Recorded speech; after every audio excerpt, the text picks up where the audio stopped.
디모데가 받은 믿음이 누구에서부터 왔다고요? 그의 외조모, 외할머니 로이스 그리고 어머니 유니게로부터 왔음을 말하고 있습니다. 그러니까 그 디모데가 지금은 믿음이 좀 식어지고 목회에 어려움을 겪고 있지만 분명한 것은 하나님께서 그를 부르셨다. 그러니까 믿음이 식지 말고 불일 듯하게 그 믿음이 일어나기 위하여 바울 내가 너 디모데에게 안수하기를 원하노라, 이런 인사말을 하면서 디모데후서 1장에서 바울이 권면을 했습니다. 디모데후서 2장과 3절에서는 그런 부끄러움 없는 믿음을 가지고 디모데가 해야 될 목회의 지침을 바울이 말씀을 해줍니다. 하지만 디모데 전서에서 말씀한 것처럼 아주 자세하게 하나하나 어떤 사람을 장로로, 어떤 사람을 집사로 세워라, 그리고 어떻게 그 생활을 해라, 이런 것들 자세하게 하나하나 알려주지 않습니다. 2장과 3절에서 아주 굵직굵직한 그런 중요한 내용들을 말씀을 합니다. 짧게 요약하면 우리의 모든 삶에 적용이 되는데요, 기본에 충실하자라고 할 수 있어요. 기본에 충실하자. 바울의 마지막 유언의 말씀이에요, 디모데 후서는. 그래서 우리도 이 말씀을 새겨서 잘 들어야 됩니다. 기본에 충실해야 되는 이유가 뭘까? 사도 바울이 디모데에게 2번의 편지를 쓰고 있지만 첫 번째 편지인 디모데 전서를 썼을 때보다 지금 그 교회의, 에베소 교회의 상황이 훨씬 더 어려워지고 있었습니다. 디모데전서 1장 20절에서는 믿음과 착한 양심을 가지고 있다가 그것을 버리고 파선한 사람들의 그 이름이 나오는데, 그들의 이름이 후메네오라는 사람과 알렉산더라는 사람입니다. 바울이 말하죠. 그 가운데 후메네오와 알렉산더가 있으니 내가 사탄에게 내준 것은 그들로 훈계를 받아 신성을 모독하지 못하게 하려 함이라. 신성을 모독한다라는 게 뭘까요? 어떤 경우에 신성을 모독한다고 할까요? 교회 안에서, 교회 밖에서 하나님의 이름이 세상에 널리 전파되어야 되잖아요. 그런데 하나님의 이름이 영광스럽게 되는 것을 막게 하는 모든 그런 행동들을 신성을 모독한다라고 말하고 있습니다. 이제 디모데 전서를 쓰고 몇 년이 지났는데, 그렇다면 후메네오라고 하는 사람, 알렉산더라는 사람들이 뭔가 이제 돌이켜서 회개하거나 아니면 교회를 떠나거나 그래야 됐을 텐데, 아직도 그런 것이 아니라 후메네오라는 사람은 그 에베소 교회 가운데 있으면서 이제는 파트너를 바꿔서 빌레도라는 그런 사람과 함께 또 교회를 어지럽히고 있었습니다. 디모데후서 2장 17절 우리가 읽은 구절에서는 이런 말씀이 나옵니다. 그들의 말은 악성 종양이 퍼져나감과 같은데 그 중에 후메네오와 빌레도가 있느니라. 디모데 전서 전에 썼던 그 편지에 있었던 후메네오하고 여기 있는 후메네오하고는 같은 사람입니다. 빌레도라는 사람, 알렉산더라는 사람, 그 파트너만 바꿨어요. 여기 이렇게 왔다 갔다 하면서 이 사람은 교회를 참 여러 가지 혼란시키게 하고 신성을 모독하는 그런 일들을 계속하고 있습니다.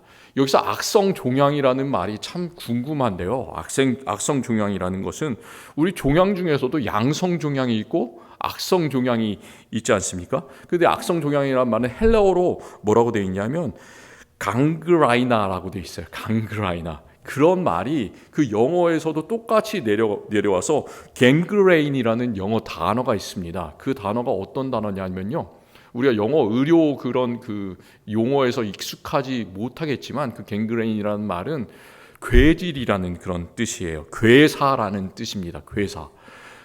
몸에 손가락이나 발가락이나 이제 몸의 말단 부분부터 괴사가 어떻게 일어나는 경우가 있잖아요. 그 혈관이 죽어가면서 괴사가 일어나면 어떤 일이 일어납니까? 처음에 색깔이 바뀌지 않습니까? 그래서 거목해 되면서 그게 썩어가잖아요. 그게 바로 괴사예요. 교회 안에 그런 일이 일어나고 있다라는 그런 이야기입니다. 그 괴사를 막는 방법은 어떻게 해야 되는 걸까요? 비유를 들면 괴사를 막는 방법은 여러 가지 의사들이 항생제를 처음엔 쓰겠죠. 근데 그 항생제가 먹지 않으면 다른 부분이 썩어가는 걸 막기 위해서 그 부분을 빨리 잘라내야 되는 거예요. 그게 괴사를 막는 방법입니다. 이 후메네오와 빌레도 이 사람들이 하는 것은 신성을 모독하고 나쁜 말을 퍼뜨릴 뿐만이 아니라 18절에서 우리 읽은 바로는 이 이 사람들이 그냥 말만 많은 사람들이 아니라 이단 사상을 갖고 있던 그런 사람이었어요. 왜냐하면 이 디모데후서 2장 18절에서는 진리에 관하여는 그들이 그릇되었도다. 부활이 이미 지나갔다 함으로 어떤 사람들의 믿음을 무너뜨리느니라 이렇게 말하고 있습니다. 부활이 이미 지나갔습니까? 그 당시에 부활이 지나갔습니까? 지금 부활이 지나갔습니까? 아니에요. 부활은 아직 지나가지 않았습니다. 왜냐하면 예수님께서는 부활하셨잖아요. 예수님의 부활이 있지만 우리에게도 미래의 부활이 있지 않습니까? 예수님께서 부활한 것처럼 우리도 똑같은 부활의 몸을 입고 부활할 텐데, 그렇다면 우리는 계속해서 부활의 소망을 가지고 그것을 향해 달려가는 사람들이에요. 그런데 이 후메네오 빌레도는 부활이 이미 지나갔다. 몸의 부활이 오지 않는다. 라는 얘기를 하고 있습니다. 그러니까 이단인 거죠. 부활을 믿지 않는 것이 이단이고 예수님의 부활을 믿지 않는 것이 바로 이단입니다. 이런 잘못된 믿음을 가진 그 후메네오와 빌레도 같은 사람이 있다면 우리가 그 사람들을 어떻게 상대를 해야 될까? 여기서 말씀을 하고 있습니다. 우리가 잘 기억해서 생각해야 되는 것은 뭐냐면, 바울은 디모데에게 그들과 맞서 싸워라 이렇게 말하지 않습니다. 이단 인 사람들이, 신천지가 갑자기 여호와의 증인이 집에 찾아와서 이렇게 우리에게 말싸움을 시켜오는 경우들이 있습니다. 자기네들 그런 교리들이 맞다고 얘기를 하면서 별로 싸우면 도움이 되지 않아요. 싸워봐서 아는데요, 제가 싸우면 참 도움이 되지 않습니다. 오히려 16절에서는 망령되고 헛된 말을 버리라. 또 23절에서는 어리석고 무식한 변론을 버리라. 이에서 다툼이 나는 줄 알미라. 이렇게 말씀을 하고 있습니다. 후메네오가 하는 그런 세속적이고 이단적인 말을 피하라는 그런 말씀이에요. 대신에 우리들이 가져야 되는 마음은 어떤 것이냐. 여기서 참 여러 가지 그리스도인의 덕목, 또 특별히 목회자의 덕목을 이야기를 하고 있습니다. 제가 이 디모데후서 2장 말씀을 어제 계속해서 읽으면서, 내가 이런 목사가 되었으면 좋겠다. 하나님께서 이렇게 만들어 주셨으면 좋겠다. 나에게 이런 마음을 주십시오. 이렇게 기도하는 마음으로 말씀을 준비했습니다. 자신을 깨끗하게 하고 청년의 정욕을 피하고 주를 깨끗한 마음으로 부르는 자들과 함께 의와 믿음과 사랑과 화평을 따라라. 이렇게 말씀하고 있습니다. 다투지 말고 모든 사람들에게 온유하고 가르치기를 잘하고 참고 거역하는 자를 온유함으로 훈계하라고 명령을 하고 있습니다. 이것은 단지 목회자만 이런 덕목을 가지라는 것이 아니라 모든 성도들이 같은 마음을 가져야 된다는 것을 우리에게 알려줘요. 잘못된 믿음과 이단 사상을 가지고 교회를 어지럽게 하는 그런 자들을 대하는 방법이에요. 오히려 그 사람들이 더욱더 시끄럽게 할수록, 더욱더 말다툼을 하기 위해서 달려올수록, 그럴수록 우리는 다투지 말고 온유하고 거역하는 자를 온유함으로 대하라. 그렇게 말씀하고 있습니다. 우리가 참 복잡한 세상에 살고 있어서요, 가끔 이제 악한 사람들과 얽혀야 될 때도 있고 말을 함께 하고 살아야 될 때도 있습니다. 그리고 또 이 후메네오 같은 사람들은, 무식한 변론을 하려는 사람들은 항상 우리 주변에 있습니다. 그런데 이 후메네오와 같은 사람들에 대해서 잘 생각해야 되는 것은, 이들이 다른 사람들을 자기의 수준으로 끌어내리려고 하는 그런 사람이에요. 세속적인 그런 가치관을 가지고 세속적인 수준으로 끌어내리려고 합니다. 그렇기 때문에 이런 사람들과 말다툼을 하다 보면 누가 이깁니까? 아주 정결한 사람들이 이깁니까? 아니면 무식하게 세속적인 사람들이 이깁니까? 무식하고 세속적인 사람들이 항상 이겨요. 왜냐하면 말이 세지 않습니까? 말이 세고 수준이 낮아요. 그렇기 때문에 뭔가 잘 그들을 이렇게 잘 대해주려고 하는데도 불구하고 말해서 말리게 되어 있습니다. 그렇지 않고 우리가 꼭 믿음을 지키고 또 순수한 그 길로 걸어나가기 위해서는 바울이 우리에게 두 가지 오늘 말씀에서 주는 그런 교훈들을 우리가 생각해야 됩니다. 1절과 2절의 그 교훈의 말씀이 있는데, 첫 번째 1절 말씀에 있습니다. 내 아들아, 그러므로 너는 그리스도 예수 안에 있는 은혜 가운데서 강하고 은혜 가운데서 강해라. 은혜는 예수 그리스도의 은혜지 않습니까? 예수 그리스도의 은혜 가운데서 너희는 강해야 된다. 특별히 너 디모데 내 아들아, 이렇게 말하고 있습니다. 아들에게만 말하는 것이 아니라 딸에게도 말하는 것이고 우리 모든 성도들에게 똑같은 이야기를 하고 있는 거예요. 우리가 예수 그리스도의 은혜 안에서 강하기 위해서는 사도 바울이 오늘 말씀에서 디모데후서 2장에서 말씀하는 세 가지의 이미지를 좀 잘 기억했으면 좋겠습니다. 첫 번째 이미지가 뭐냐면 3절에서 말씀하는 너는 그리스도 예수의 좋은 병사로 나와 함께 고난을 받아라. 좋은 병사의 이미지를 잘 기억을 하셨으면 좋겠어요. 첫 번째 이미지, 좋은 병사의 이미지입니다. 제가 누누이 말씀을 드렸어요. 저는 교회 안에서는 군대 얘기는 좀 되도록이면 안 하고 싶다. 왜냐하면 이제 군대를 다녀오지 않은 많은 여자분들이 계시고 또 군대는 또 이렇게 뭔가 생각들이 다 틀리잖아요. 뭔가 과장된 그런 면이 있습니다. 그런 경험들이. 그래서 얘기를 잘 안 하려고 하는데 그럼에도 불구하고 할 수밖에 없는 이유는 성경에서 군대 이야기, 병사 이야기가 참 많이 나옵니다. 그래서 그때마다 제 경험들을 좀 이렇게 같이 적용시켜서 생각을 해볼 수밖에 없습니다. 사람이 그렇잖아요. 저는 대한민국의 그 장교로 약 3년여를 복무를 했습니다. 벌써 20년이 넘게 지났습니다. 정확하게 3년 3개월을 있었는데요. 3개월은 훈련을 받고 3년을 이제 실제로 이제 소위 중위로 이제 복무를 했는데요. 대한민국 육군에서 복무를 했습니다. 누구를 위해서 싸워야 됩니까? 그러면 내가 싸워야 되는 사람, 내가 대한민국 육군 장교예요. 그럼 누구를 위해서 싸워야 되는 거예요? 대한민국을 위해서 싸워야 되는 거예요. 왜냐? 누가 나를 불렀어요? 나라가 나를 불렀잖아요. 대한민국이 나를 불렀기 때문에 대한민국을 위해서 싸워야 되는 것이죠. 오늘 말씀에서 뭐라고 얘기를 합니까? 오늘 말씀에서는 병사로 복무하는 자는 자기 생활에 얽매인 자가 하나도 없나니 이는 병사로 모집한 자를 기쁘게 하려 함이라. 병사의 목적은 뭐냐면 병사로 모집한 자. 대한민국이 나를 불렀으면 대한민국을 기쁘게 하는 거고 미국 군인은 미국이 나를 불렀으면 미국을 기쁘게 해야 되는 거예요. 우리는 누가 불렀어요? 예수님이 나를 불렀으니까 예수 그리스도를 기쁘게 하는 것, 그것이 우리의 삶의 목적이 되는 거죠.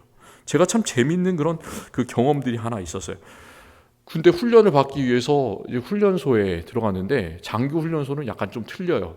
그래서 이게 침상이 아주 긴 데서 20-30명이 함께 생활하는 것이 아니라 그래도 좀 점잖게 방을 주더라고요. 한 방에 8명씩 침대에서 생활을 했는데요.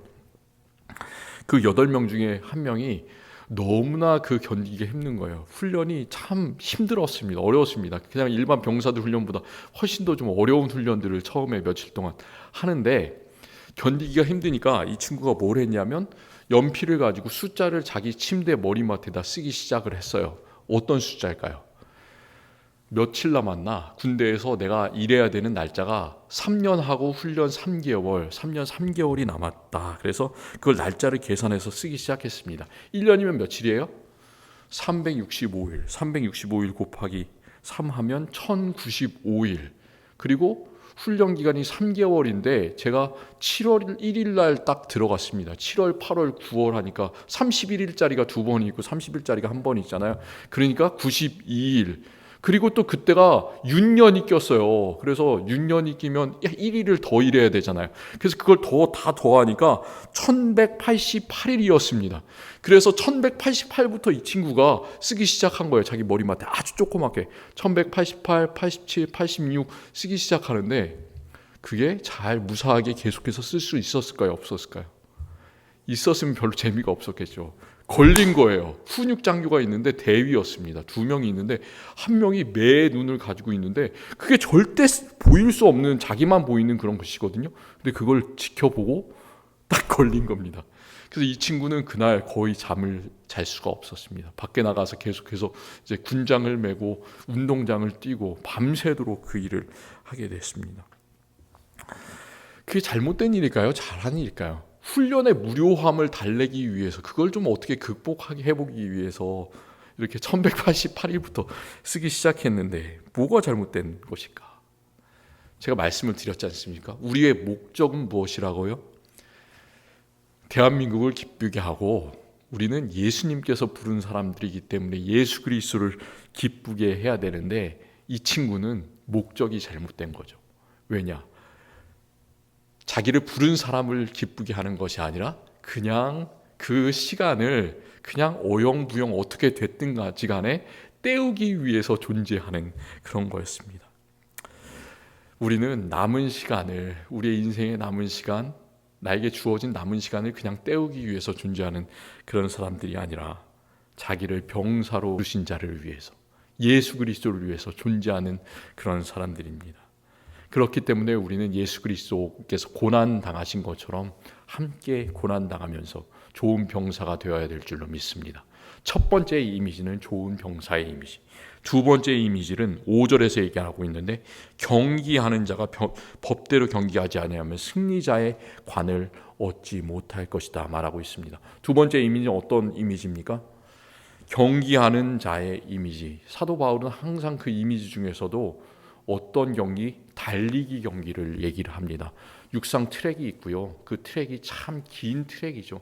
계속해서 달리는 그 트랙. 혹은 혹시 42.19km를 달리는 마라톤과 같은 그런 긴 경주를 하는데 어떤 사람은 가다가 힘들어서 포기하는 사람도 있고 낙오하는 사람도 있고 그런데 우리들의 목적은 뭘까요? 우리들의 목적은 그 결승선까지 계속해서 쉼 없이 달려가는 것. 그것이 목적이고요. 또 목적은 상을 받는 것이 우리의 목적입니다. 하나님께서는 우리에게 줄 면류관을 가지고 결승선에서 기다리고 계십니다. 그렇기 때문에 사도 바울은 계속해서 이 경기하는 자의 이미지를 그리면서 표대를 향하여 내가 예수 그리스도께서 부르신 부름의 상을 위하여 달려가노라 이렇게 말씀하고 있습니다. 우리는 지금도 계속해서 달려가고 있는 사람이에요. 내가 처음 달리기를 시작했는지 아니면 거의 결승선을 가고 있는지 그것은 하나님이 알고 또 내 자신이 기도 가운데 알 수가 있습니다. 그 달리기를 끝까지 잘 마치시기를 바랍니다. 그리고 승리의 면류관을 다 얻어서 누리는 우리들이 되기를 원합니다. 두 번째 이미지는 어떤 이미지라고요? 경기하는 자, 달리기 하는 사람의 이미지. 세 번째 바울이 말하는 이미지는 6절에서 말하는 수고하는 농부가 곡식을 먼저 받는 것이 마땅하니라. 세 번째 이미지는 바로 농부의 이미지입니다. 농부 좋은 직업이에요? 나쁜 직업이에요? 농부가 어떻게 보면 참 좋은 직업이고 열매 맺는 것을 직접 보고 얼마나 뿌듯합니까? 그런데 한편으로 또 볼 때는 나쁘죠. 왜냐하면 바로 결실이 일어나는 것이 아니라 그것을 기다리고 인내하고 소망해야 되는 직업이 바로 농부지 않습니까? 어떻게 날씨가 변할지는 아무도 알 수가 없는 거예요. 금년에 눈이 많이 올지 비가 올지 홍수가 나서 내가 심은 농작물을 다 쓸어갈지 아무도 없는 거예요. 아무도 모르는 거예요. 그런데도 불구하고 하나님께서 좋은 날씨를 주시겠다 이렇게 믿으면서 하나님을 믿으면서 그 작은 씨앗들을 하나하나 뿌리는 거죠. 그리고 30배를 맺을지 10배를 맺을지 완전히 망해서 아무것도 맺을지 알지 못하지만 그럼에도 불구하고 30배, 60배, 100배의 결실을 주심을 믿으면서 농부는 씨를 뿌립니다. 우리가 이렇게 농부와 같은 마음으로 우리도 씨를 뿌려야 될 줄로 믿습니다. 우리는 어떤 사람들? 병사, 그리고 경기하는 자, 농부들이라는 사실을 기억하시기를 바랍니다. 이 세 사람들이 가지고 있어야 되는 그런 덕목들이, 마음가짐들이 바로 사도 바울이 얘기하는 의와 믿음과 사랑과 화평과 온유입니다. 우리의 마음속에 이런 것들이 있는지를 살펴보시기를 바랍니다. 하나가 없으면 그것들을 주시도록 꼭 하나님께 기도하시기를 바랍니다. 첫 번째 바울이 주는 조언이 이렇게 병사, 달리기 선수, 농부로서 그리스도 예수 아래에 있는 은혜 가운데 강해야 된다라는 것이 첫 번째 조언이고요. 두 번째 조언은 2절 말씀에 나옵니다. 또 내가 많은 증인 앞에서 내게 들은 바를 충성된 사람들에게 부탁하라. 그들이 또 다른 사람들을 가르칠 수 있으리라. 이제 신실한 우리들이 농부와 같고 경기자와 같은 우리들이 해야 되는 일은 예수 그리스도를 증거하고 또 우리의 증거를 받은 다른 사람들이 그 복음을 연이어서 또 다른 사람들이 가르치게 해야 되는 그런 일이라고 하고 있어요. 그 말을 바울이 8절과 14절에서 다시 말을 하는데요. 8절에서는 내가 전한 복음대로 다윗의 씨로 죽은 자 가운데서 다시 살아나신 예수 그리스도를 기억하라 라고 하고 있습니다. 예수님을 기억하라. 두 번째는 14절에서 너는 그들로 이 일을 기억하게 하여 말다툼을 하지 말라고 하나님 앞에서 엄히 명하라. 이는 유익이 하나도 없고 도리어 듣는 자를 망하게 하려 함이라. 이렇게 말하는데 8절에서는 기억하라. 그리고 또 14절에서는 너는 그들로 이 일을 기억하게 하여. 이 일이라고 하는 것은 그 앞에서 얘기한 모든 다른 이야기입니다. 예수 그리스도께서 어떻게 고난당하시고 어떻게 부활하셨는지, 그리고 예수님을 따르는 사람들이 어떤 마음을 가지고 살아가야 되는지를 그 앞에서 얘기하고 있는데, 그것들을 다른 사람들이 기억하게 하라라고 말하고 있어요. 이 8절에서 기억하라는 말과 14절에서 기억하게 하라는 말은 약간 뜻이 틀립니다. 기억하는 것은 누가 기억해야 됩니까? 내 자신이 기억하는 거고요. 내 자신이 기억하는 것은 머리로만 기억하는 것이 아니라 한번 기억하고 내 모든 몸과 마음에 새기는 거예요. 그것을 예수 그리스도의 말씀과 그의 죽으심과 부활을 기억해서 흔들리지 않게 새기는 것, 그것이 기억하는 것이고, 그리고 14절에서 말씀하는 기억하게 하라라는 것은 내가 가진 예수 그리스도의 그 죽음과 부활에 새겨진 기억들을 전하라라는 뜻입니다. 영어로 생각해 보면 좀 차이점을 알 수가 있는데 8절에서는 기억하라라는 것을 remember고요. 14절에 있는 기억하게 하라라는 것은 remind라고 되어 있습니다. remind. 우리가 이 remind라는 말을 생각을 할 때 이렇게 생각해 볼 수가 있어요. 내가 몸이 좀 아파가지고 의사하고 병원에 예약을 잡습니다. 그 예약을 잡을 때 어떤 사람이 이제 내 예약을 받았어요? 그럼 어떻게 합니까? 알았습니다 하고 딱 끝나요? 아니잖아요. 몇 날 몇 시에 어떤 의사랑 예약이 되었습니다라고 컨퍼메이션을 주잖아요. 그게 바로 첫 번째 리마인드인 거예요. 리마인드를 한 번 해갖고는 되겠습니까? 리마인드는 한 번 하는 게 아닙니다. 여러 차례 해야 되는 거예요.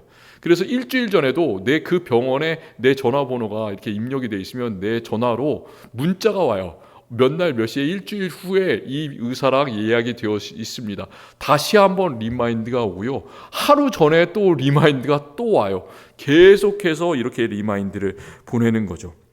우리들도 마찬가지예요. 우리가 한번 예수 그리스도에 대해서 기억하고 새겼다면 그것은 한 번만 전하는 것이 아니라 계속해서 전해져야 되는 거죠.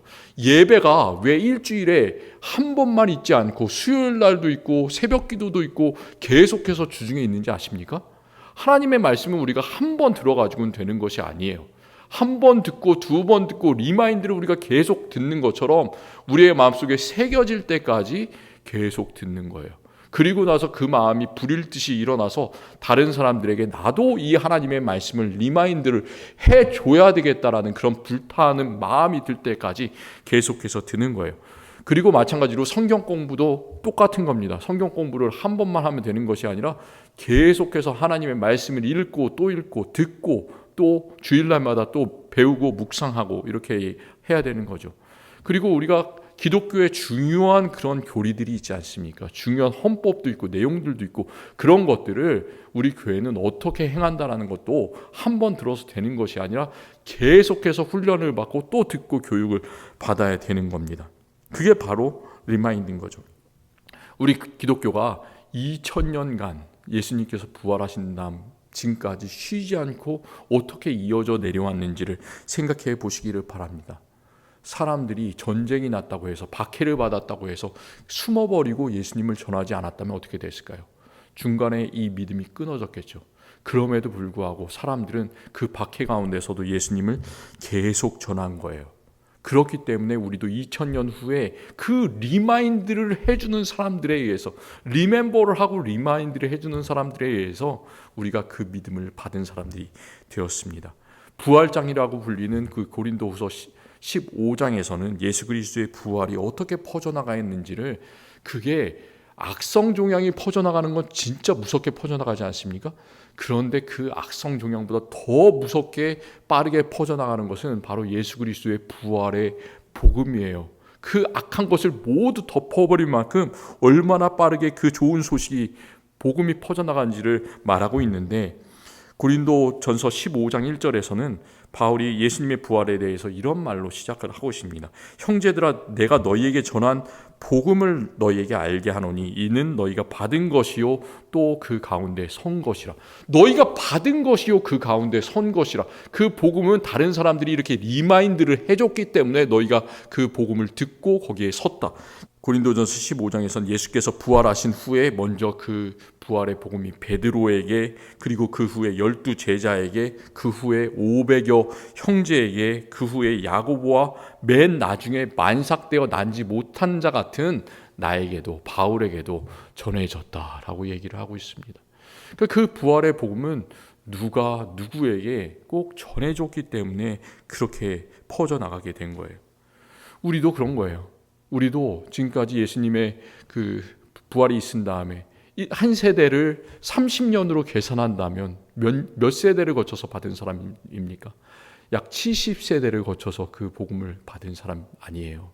그 복음이 이 유대 땅에서부터 해서 모든 세계를 거쳐서 한국 땅으로, 미국 땅으로 퍼졌기 때문에 그 말도 안 되는 그런 복음의 역사를 통해서 우리가 복음을 받은 그런 사람들입니다. 그렇기 때문에 우리도 계속해서 예수 그리스도를 우리의 마음속에 항상 기억하고 기억된 복음을 들려줘야 될 그런 책임을 가지고 있는 그런 사람들입니다. 예수님의 복음은 참 미약하고 초라해 보입니다.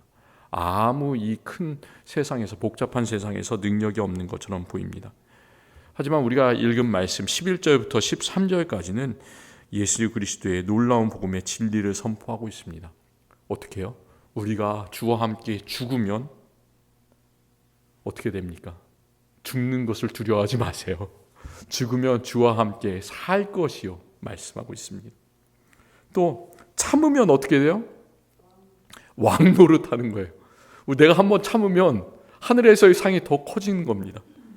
그리고 우리는 미쁨이 없을지라도, 우리는 미쁘다는 얘기는 신실하다는 얘기지 않습니까? 한결같다는 얘기잖아요. 우리는 그렇잖아요. 변덕스럽잖아요. 약속을 깨트리지 않습니까?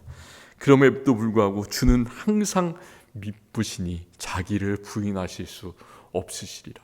하나님께서 우리에게 구원을 약속을 주셨기 때문에 우리는 반드시 구원을 받고 천국 백성이 되는 겁니다. 주님은 그 사실을 절대 변경시키지 않으시는 분이십니다. 신실하신 분이십니다. 그렇기 때문에 우리도 신실하기를 원합니다.